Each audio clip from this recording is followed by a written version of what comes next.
L'option nucléaire financière. Le 26 février 2022, 2 jours après l'invasion de l'Ukraine par la Russie, les États-Unis et l'Union européenne ont pris une décision qui restera dans les livres d'histoire comme le tournant du XXIe siècle. Ils ont annoncé que la Russie serait coupée de SWIFT. Pour le grand public, c'était un acronyme technique. Pour les banquiers, c'était l'équivalent financier d'une frappe nucléaire. SWIFT est le système nerveux de la finance mondiale. Il connecte 11 000 banques dans 200 pays. Couper un pays du G20 de ce réseau, c'était le condamner à l'isolement total, à l'asphyxie économique immédiate. Washington et Bruxelles célébraient cette décision. Ils pensaient avoir trouvé l'arme ultime. « Le rouble va devenir des décombres », disait Joe Biden. L'économie russe devait s'effondrer en quelques semaines, mais 2 ans et demi plus tard, l'impensable s'est produit. La Russie ne s'est pas effondrée. Le rouble a récupéré. Le commerce russe a continué. Pire encore pour l'Occident, cette sanction a eu un effet boomerang dévastateur. En voyant que les États-Unis pouvaient débrancher une superpuissance nucléaire du système financier mondial, sur une décision politique, des dizaines d'autres pays, Chine, Inde, Arabie Saoudite, Brésil, ont pris peur. Ils ont compris que leur argent n'était pas en sécurité dans le système dollar. Alors, ils ont commencé à construire des alternatives. Ils ont commencé à commercer en yuan, en roupies, en or. L'arme de SWIFT a fonctionné une fois, tactiquement. Mais stratégiquement, elle a brisé le monopole du dollar pour toujours. Ce n'est pas la première fois qu'une puissance dominante commet cette erreur. Cela s'est produit 4 fois au cours des 110 dernières années. À chaque fois, le schéma est le même. L'Empire weaponise son système financier, et le reste du monde crée un nouveau système pour lui échapper. Dans ce documentaire, nous allons analyser ce mécanisme d'autodestruction impériale. Nous allons voir comment la Grande-Bretagne a perdu la livre sterling en 1914 en faisant exactement la même chose. Nous allons voir comment la Russie a survécu grâce à une technocrate brillante, Elvira Nabiulina. Et nous allons vous montrer pourquoi, selon les cycles historiques, le dollar a enclenché un compte à rebours de 20 ans avant de perdre son trône. Chapitre 1. Qu'est-ce que SWIFT ? Le système nerveux mondial. Avant de comprendre la blessure, il faut comprendre l'anatomie. Qu'est-ce que SWIFT ? Contrairement à une idée reçue, SWIFT, Society for Worldwide Interbank Financial Telecommunication, n'est pas une banque. Il ne détient pas d'argent. Il ne transfère pas d'argent. C'est une messagerie sécurisée. C'est le WhatsApp des banques. Quand la banque BNP à Paris veut envoyer $1 million à la banque Mitsubishi à Tokyo, elle n'envoie pas des billets dans un avion. Elle envoie un message SWIFT sécurisé qui dit « Veuillez débiter notre compte et créditer le compte du client ». L'argent réel bouge ensuite via des comptes de correspondance bancaire, souvent à New York. Mais sans le message SWIFT, l'argent ne bouge pas. Le système est aveugle. Créé en 1973 par un consortium de banques privées, SWIFT est basé en Belgique, à la Hulpe. Théoriquement, c'est une coopérative neutre, soumise aux droits belges et européens. Mais en réalité, c'est un outil sous influence américaine. Pourquoi ? Parce que la majorité des transactions mondiales se font en dollars. Et tout transfert en dollars doit, à un moment donné, passer par une chambre de compensation à New York. Cela donne aux États-Unis un levier juridique, via l'OFAC, pour forcer SWIFT à déconnecter qui ils veulent. Jusqu'en 2012, SWIFT était resté relativement neutre. Même pendant la guerre froide, les banques soviétiques l'utilisaient, mais en 2012, sous la pression américaine pour contrer le programme nucléaire iranien, SWIFT a déconnecté les banques iraniennes. C'était le précédent. L'Iran était une puissance moyenne, l'économie a souffert, 9% de PIB, l'inflation a explosé, l'arme semblait efficace. Mais l'utiliser contre la Russie, 11e économie mondiale, principal exportateur d'énergie et de blé, était un pari d'une toute autre ampleur. C'était franchir le Rubicon. Chapitre 2. Les précédents historiques, quand l'arme se retourne. L'histoire financière est un cimetière d'empires qui ont cru pouvoir utiliser leur monnaie comme une arme éternelle. Le schéma se répète toujours en 5 étapes. Contrôle du système, weaponisation, utilisation comme arme, recherche d'alternatives par les cibles, couverture, hedging par les pays neutres, perte de puissance de l'arme, cas Thrift Eater 1, la Grande-Bretagne, 1914. Avant 1914, la livre sterling était le roi absolu. Londres était le centre du monde. Quand la guerre éclate, Londres décide de geler les avoirs des banques allemandes et autrichiennes. C'est la première sanction financière moderne. Tactiquement, cela a fait mal à l'Allemagne. Mais stratégiquement, les pays neutres, comme les États-Unis à l'époque, ou les pays d'Amérique latine, ont pris peur. Ils se sont dit, si Londres peut geler l'argent allemand, elle peut geler le nôtre. Ils ont commencé à déplacer leurs réserves vers New York et à stocker de l'or physique chez eux. En 1944, 30 ans plus tard, le dollar remplaçait officiellement la livre. La militarisation de 1914 a été le début de la fin pour la livre. CAS 2. USA vs Iran, 1979. Lors de la crise des otages, le président Carter a gelé les avoirs iraniens aux USA. Résultat, les pays du Golfe, Arabie Saoudite, Koweït, ont compris le message.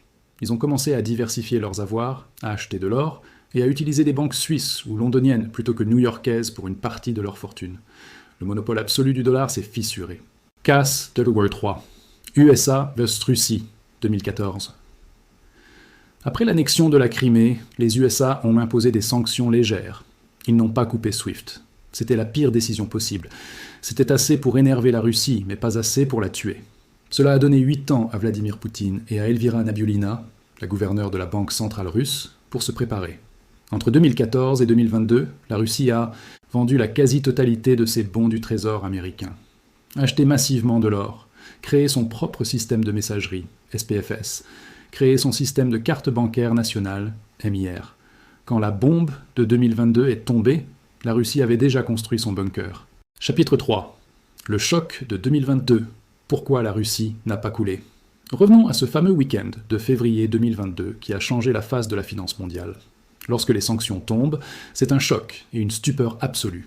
L'exclusion de SWIFT pour les principales banques russes est grave, mais le véritable coup de poignard, l'acte que personne n'avait anticipé, même dans les pires simulations de guerre, est le gel des actifs de la Banque centrale.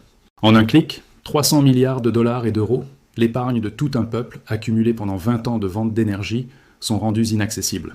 C'est la première fois dans l'histoire qu'une puissance nucléaire du G20 voit ses réserves souveraines confisquées sans déclaration de guerre officielle.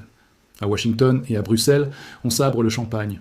On pense avoir détruit la forteresse Russie sans tirer une seule balle. Dans les 72 premières heures, la panique à Moscou est totale et justifiée. Le rouble s'effondre en chute libre, perdant près de 40% de sa valeur. Les citoyens russes, traumatisés par les souvenirs de 1991 et 1988, se ruent vers les distributeurs automatiques pour retirer tout ce qu'ils peuvent, craignant une confiscation ou une hyperinflation immédiate. La bourse de Moscou ne peut même pas ouvrir, de peur d'un crash à zéro. Joe Biden, triomphant, déclare à la télévision que le rouble est réduit en décombre, ruble. Les économistes occidentaux prédisent une contraction du PIB russe de 10 à 15% en quelques mois, un effondrement systémique capable de provoquer un changement de régime. Mais l'Occident a sous-estimé un adversaire de taille, Elvira Nabiullina. La gouverneure de la Banque centrale de Russie, une technocrate respectée mondialement, avait préparé des plans de contingence. Avec un sang-froid glacial, elle a pris des mesures d'une brutalité nécessaire. D'abord, elle a relevé le taux directeur de 9,5% à 20% en une seule nuit. Ce geste violent a immédiatement stoppé l'hémorragie des capitaux, en rendant l'épargne en roubles extrêmement rémunératrice. Ensuite, elle a imposé des contrôles de capitaux draconiens, interdiction pour les étrangers de vendre des actifs russes, limitation stricte des sorties de devises pour les citoyens. Elle a transformé le système financier russe en une forteresse hermétique. Le coup de maître, cependant, est venu du Kremlin, mais portait la signature technique de la Banque centrale.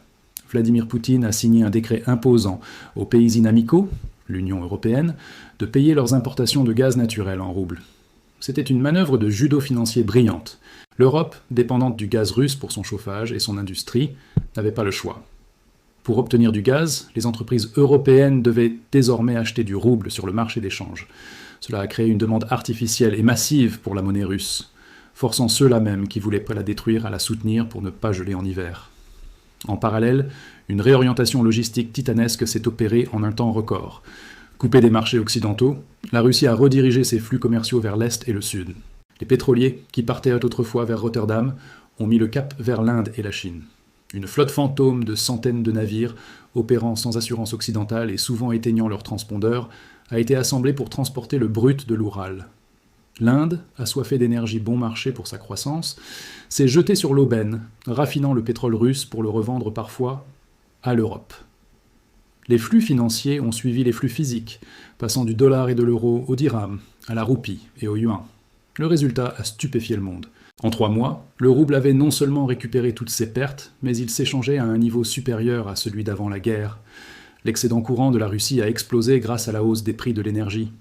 Les supermarchés russes sont restés pleins, remplacés par des marques locales ou des importations parallèles via la Turquie et le Kazakhstan. L'économie ne s'est pas effondrée, elle s'est transformée. La Russie a prouvé, par l'expérience, qu'une économie de taille majeure, riche en ressources réelles, pouvait être déconnectée du système dollar SWIFT et non seulement survivre, mais continuer à fonctionner. Cette survie est la plus grande défaite stratégique des États-Unis. Si l'arme ultime, le gel des réserves et l'exclusion de SWIFT, ne tue pas la cible, alors l'arme perd son pouvoir de dissuasion. Le monde entier a regardé ce crash test, grandeur nature. Ils ont vu que le roi dollar pouvait être défié. La peur de l'exclusion financière, qui maintenait l'ordre américain depuis 1945, s'est évaporée. La Russie a payé un prix élevé, certes, mais elle a brisé le mythe de l'omnipotence financière occidentale, ouvrant la brèche dans laquelle tout le Sud global s'apprête à s'engouffrer. Chapitre 4. L'effet boomerang, la panique des neutres. C'est ici que l'erreur de calcul de Washington devient historique. En voulant punir un ennemi, les États-Unis ont terrifié leurs amis et les neutres. L'onde de choc du gel des avoirs russes a traversé les palais de Riyad, les bureaux de Pékin, de Brasilia et de Jakarta avec la force d'une révélation religieuse. Jusqu'alors, la souveraineté des réserves de change était un dogme. On pensait que l'argent déposé à la Fed ou à la Banque d'Angleterre était sacré, protégé par l'état de droit, immunisé contre les aléas de la politique. Le 26 février 2022, ce dogme est mort. Le message reçu par le monde non occidental a été limpide. Votre argent ne vous appartient que tant que vous obéissez. Mettez-vous à la place du prince héritier d'Arabie Saoudite ou du président du Brésil.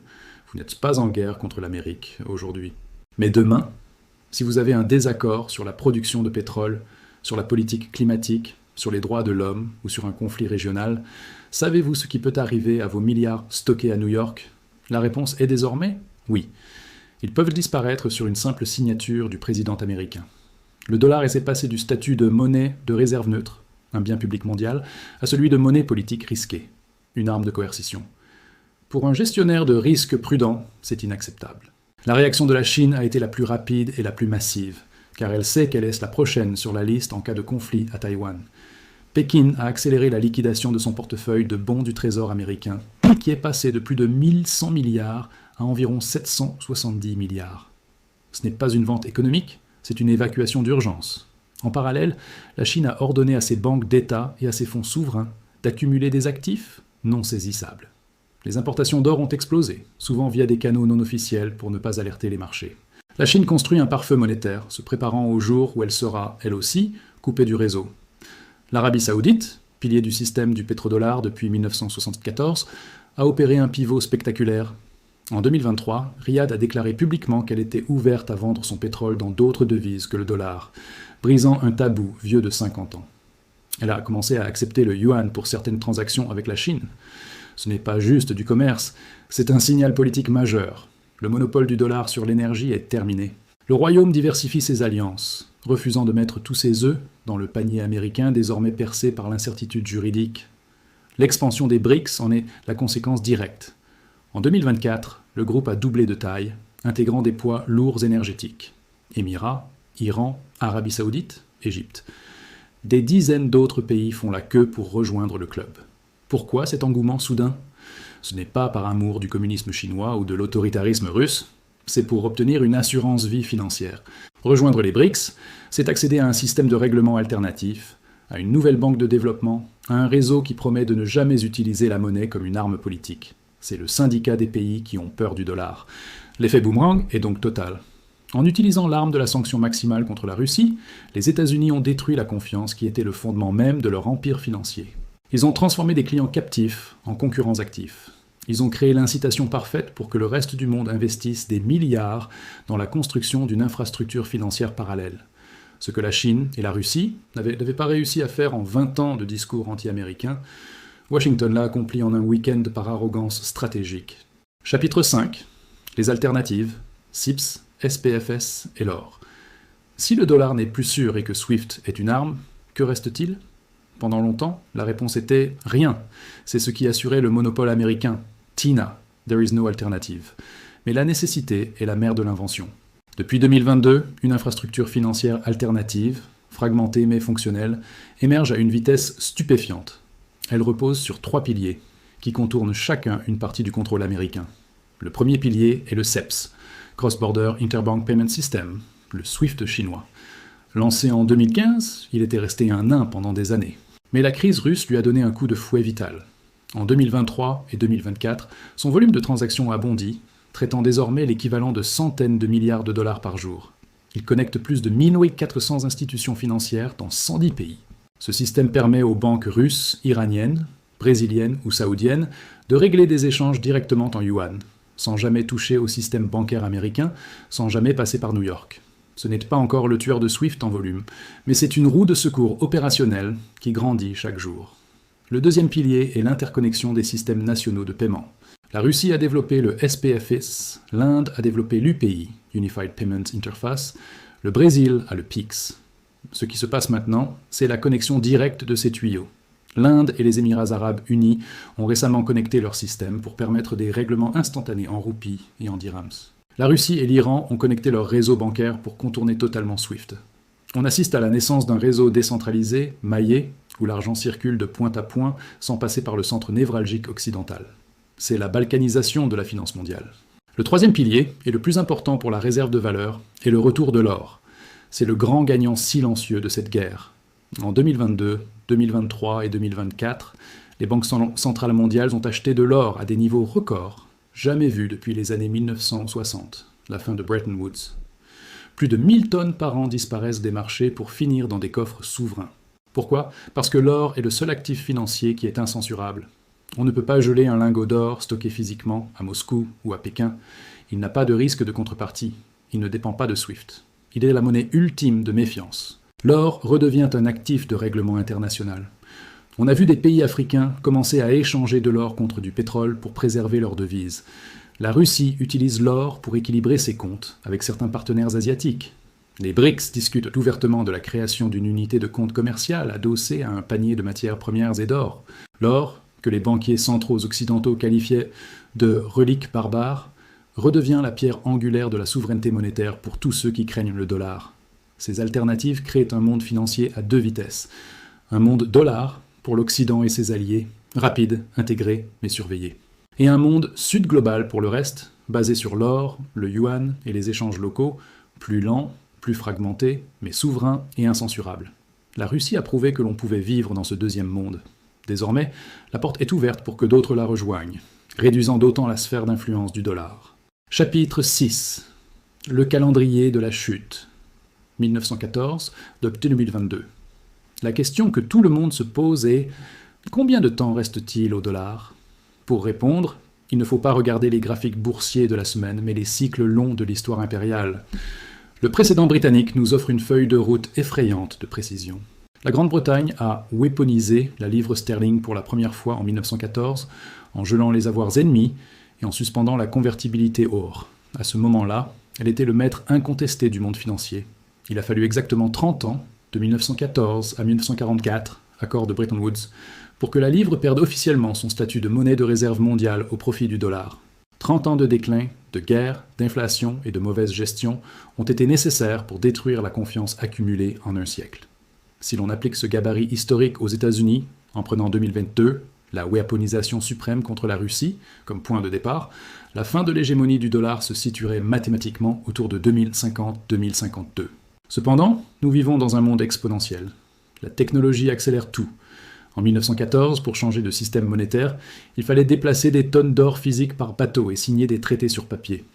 Aujourd'hui, avec la blockchain, les CBDC, monnaies numériques de banque centrale, et les réseaux de fibres optiques, construire une alternative prend des années, pas des décennies. Le réseau CIPS chinois a doublé de volume en 3 ans. L'adoption des paiements numériques en Inde a pris 5 ans pour couvrir 1 milliard de personnes. La vitesse de circulation de l'information et la facilité de bascule technologique suggèrent que le déclin du dollar sera plus rapide que celui de la livre. Il est donc probable que le cycle se comprime. Au lieu de 30 ans, nous pourrions regarder un horizon de 15 à 20 ans. Cela nous amène vers 2037-2040 pour le basculement définitif. Ce basculement ne signifiera pas que le dollar disparaîtra. La livre sterling existe toujours, on l'utilise encore, mais elle est devenue une monnaie régionale, une parmi d'autres, incapable de dicter sa loi au monde. Le dollar va subir le même sort. Il passera du statut de monopole à celui de grande monnaie parmi d'autres. Les signes avant-coureurs sont déjà là. La part du dollar dans les réserves mondiales est passée de 71% en 1999 à 58% aujourd'hui. La tendance est une pente douce mais constante vers le bas. Le seuil psychologique critique est les 50%. Le jour où le dollar représentera moins de la moitié des réserves mondiales et des factures commerciales, le privilège exorbitant disparaîtra. Les États-Unis ne pourront plus imprimer sans conséquence. Les conséquences pour l'Amérique seront terribles et structurelles. Fini les déficits sans pleurs. Washington devra payer des taux d'intérêt réels sur sa dette, comme tout le monde. Le niveau de vie américain, subventionné depuis 50 ans par le reste du monde qui accumule des dollars, baissera brutalement, car les importations deviendront plus chères. L'inflation deviendra endémique. L'Amérique deviendra un pays normal, riche mais contraint, perdant sa capacité de projection de puissance infinie. C'est le prix à payer pour avoir brisé la confiance. Conclusion. La fin de l'innocence financière. L'exclusion de la Russie de SWIFT a été présentée comme une démonstration de force. Avec le recul, les historiens la jugeront probablement comme l'erreur stratégique la plus coûteuse du XXIe siècle. En utilisant l'arme, on l'a cassée. En montrant que le système financier mondial était un outil politique américain, Washington a forcé le monde entier à chercher la sortie de secours. Le monde multipolaire n'est plus une théorie politique, c'est une réalité financière en construction. Les BRICS sont posés, l'or, le CIPS, les monnaies numériques, les échanges bilatéraux. La Russie a servi de crash test. Elle a prouvé qu'on pouvait survivre hors du système. Maintenant, les autres n'ont plus peur. Si vous êtes investisseur, vous devez comprendre que le règne du dollar roi touche à sa fin. Diversifiez. Ne pariez pas tout sur la monnaie d'un empire qui est en train de scier la branche sur laquelle il est assis. Le monde change, les flux financiers changent, et ceux qui resteront accrochés au vieux monde seront les derniers à comprendre pourquoi leur argent vaut moins chaque jour.